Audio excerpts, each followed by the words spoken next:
Здравейте ви, Бог 7, аз съм OPG и това е как се прави епизод 7, мисля. Не знам кой е точно. И имам въпрос от Фритки, който ми пише... Да, 7 епизод е. От Фритки, който ми пише: покажи как се работи с Fraps, но всичко. Пише ми да му покажа всичко от до. Така, точно това пише в съобщението. Ще му напиша точно името, да не го объркам. Така, първо влизате в Fraps и ето, не, първо ще покажа откъде да изтеглите.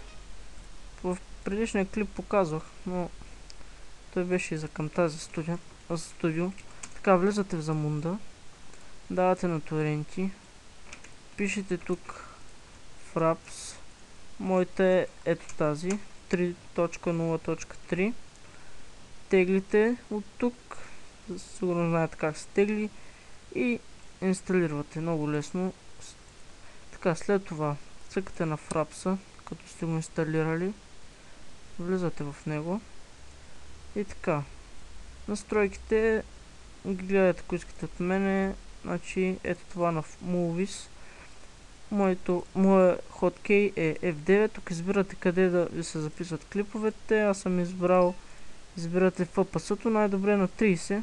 Мен ме устройва за full size на екрана.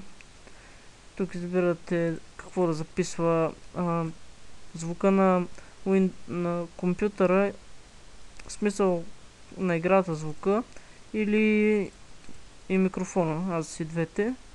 Тук може да снимате FPS-то тук. Тук не барам настройките. И така. Цъкате на Movies. Избрали сте F9. Така, сега пускате Minecraft. Цъкате Minecraft. Пускате го. Ето, излизат ви тези цифри, които виждате. Влизате, например, в който и да е. Така. И ето, когато натиснете сега вашия хоткей, например F9, цъкате F9, клипът се спира и влизате от играта. Влизате там, където сте. Ето, вижте го. Не, ето това е клипа. И вече го обработвате с Camtasia Studio, с Sony Vegas, Movie Maker, с която искате програма. Ето вижте. Каквото снимахме, тук го има. Това е. Така. Това така се работи с Fraps, не е много сложна програма, но защо ми искате, ето показвам ви как се работи с нея. Каквото ми напишете, това.